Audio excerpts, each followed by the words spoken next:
Hello बच्चों, आप सभी का फिर से एक नई वीडियो में स्वागत है। ये आपके स्क्रीन पर प्रश्नावली के कुछ क्वेश्चन देख रहे होंगे। ये कौन सी प्रश्नावली का क्वेश्चन है, ये आपके अंदर क्वेश्चन आ रहा होगा।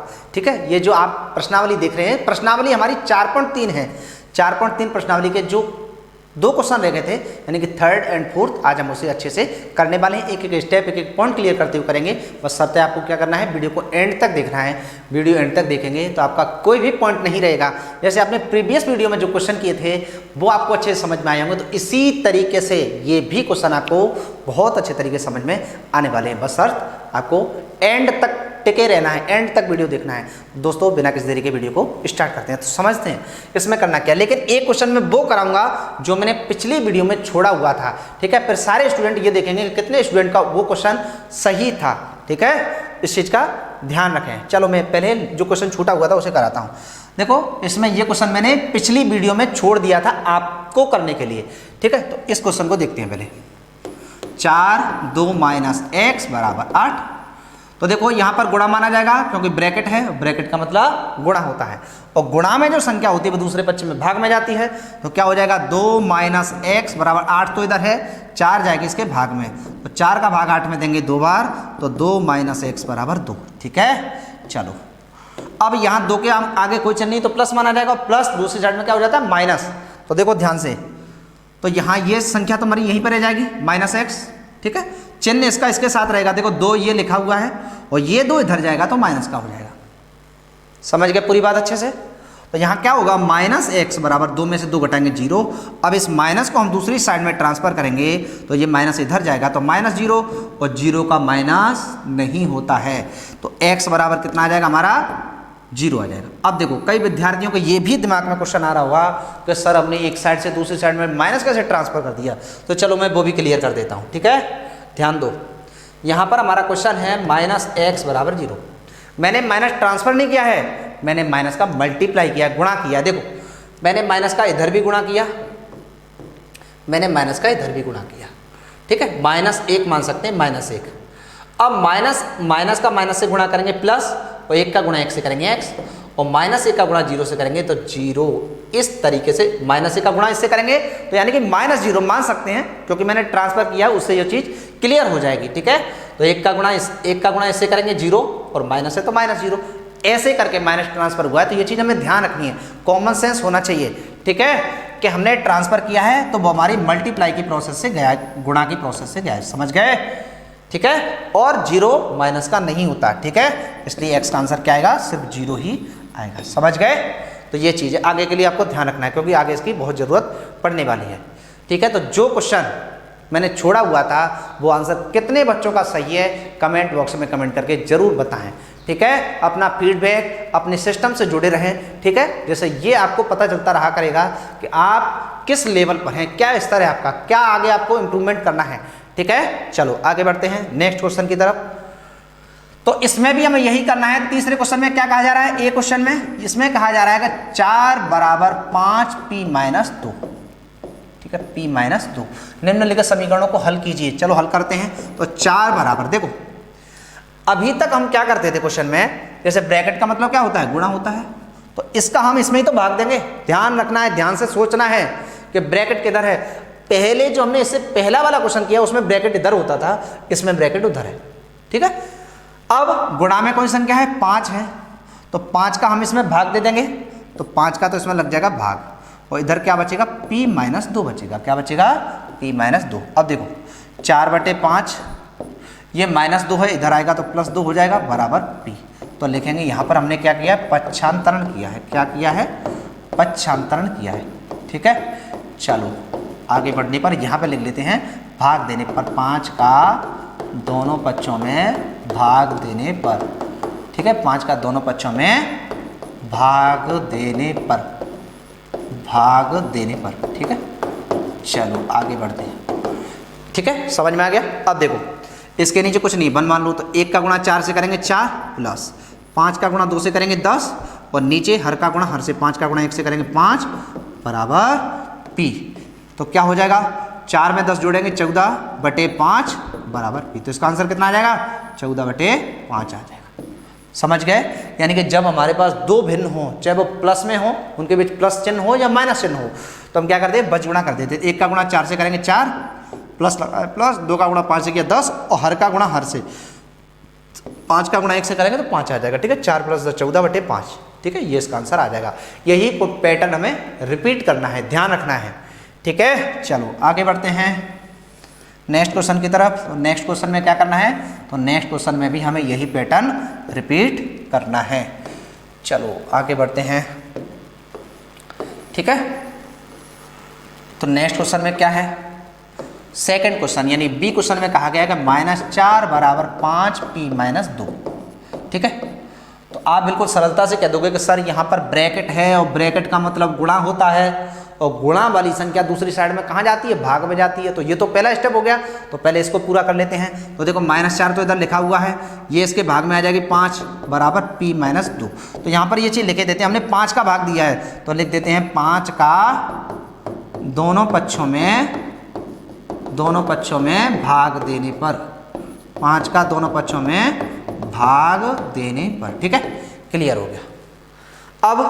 अब क्या करेंगे आप मुझे बताइए। चर वाली साइड से हमेशा देखा करो, चर इधर है, ABCD क्या होती है, चर होती है। तो चर इधर, ये संख्या माइनस की तो इधर आने पर प्लस की हो जाएगी, तो कर देते हैं। तो -4/5 और ये 2 हो जाएगी प्लस की, इधर रह जाएगा p। तो हमने क्या किया है, पक्षांतरण किया है। तो पक्षांतरण करने पर, यानी कि जब प्लस माइनस हो रहे हैं तो पक्षांतरण होता है। समझ गए?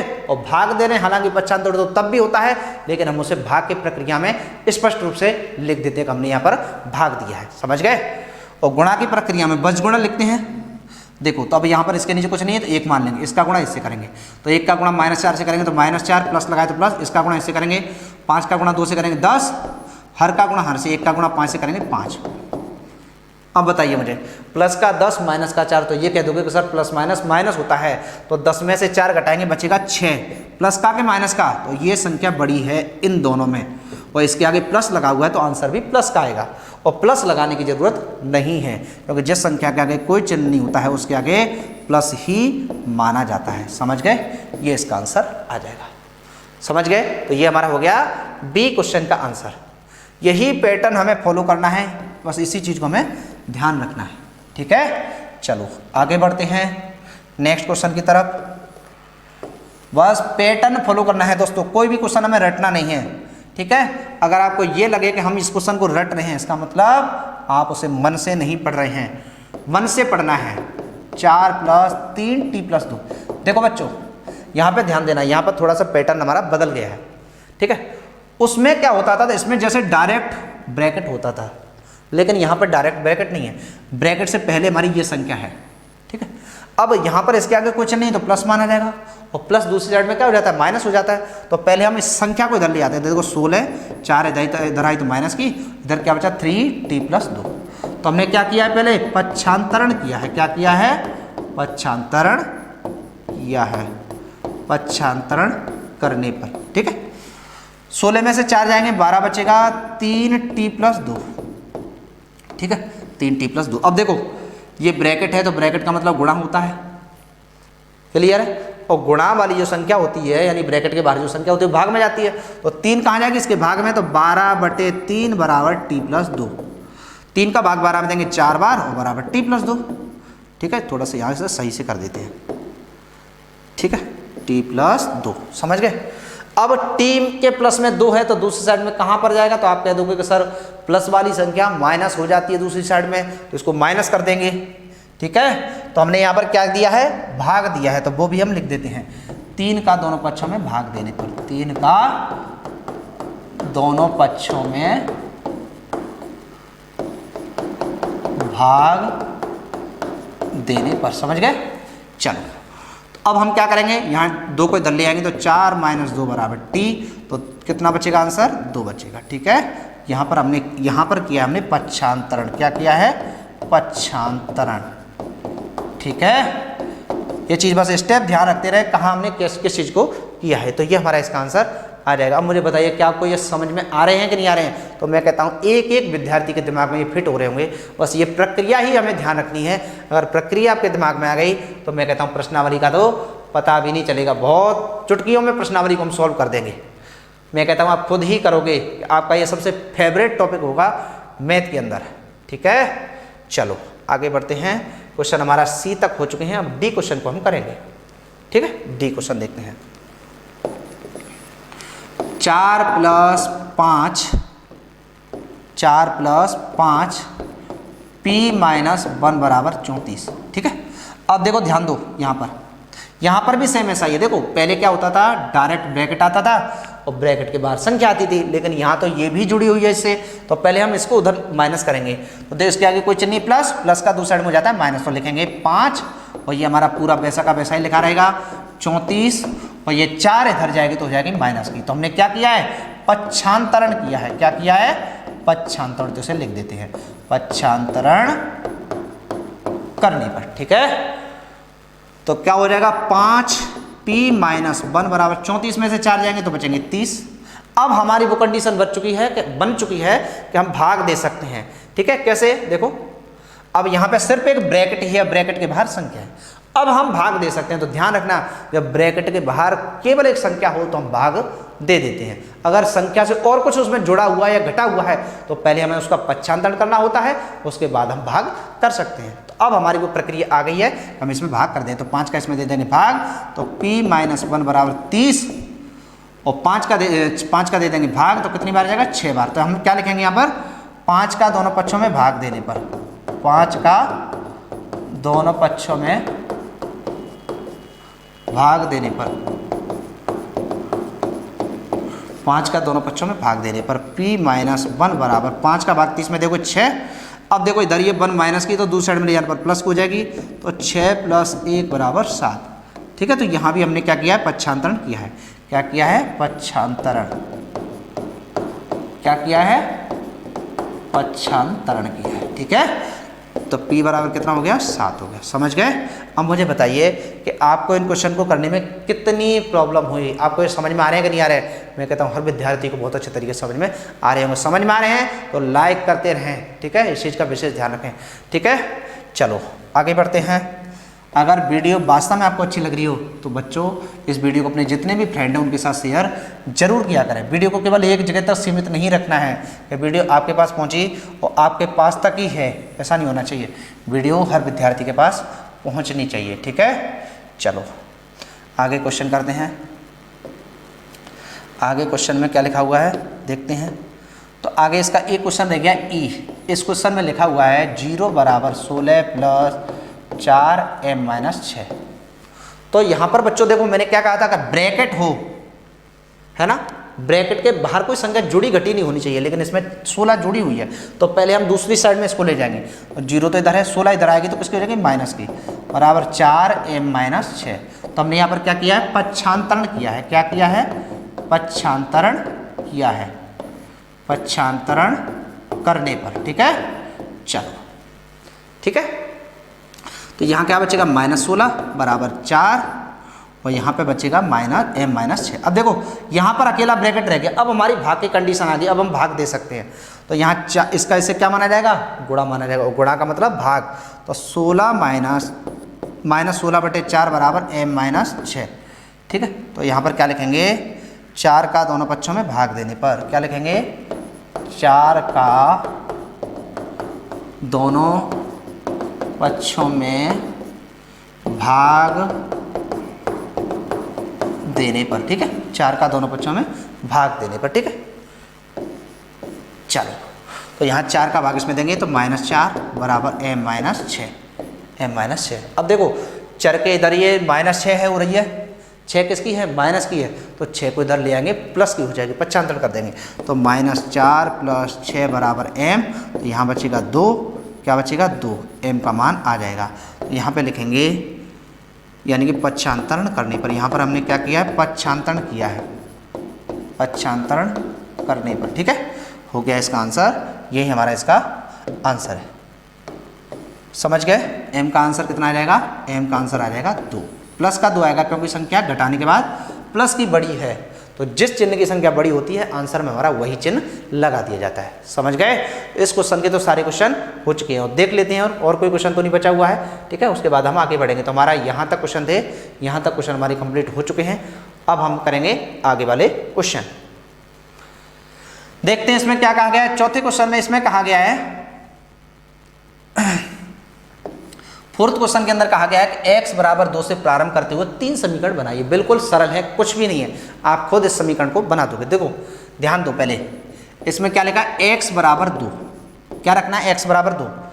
तो अगर मैं इधर 2 का गुणा करूंगा तो इधर भी 2 का गुणा करना है। जैसे इधर मैंने 2 का गुणा किया तो इधर भी 2 का गुणा करूंगा। मैंने देखो x में 2 का गुणा कर दिया, इस 2 में 2 का गुणा, 2 इधर भी है 2 इधर भी है, तो ये कितना हो गया, 2x बराबर 4। अब 4 को इधर लाएंगे तो क्या हो जाएगा, 2x, 4 इधर आएगी तो माइनस की 4, पहला समीकरण बन गया। समझ गए।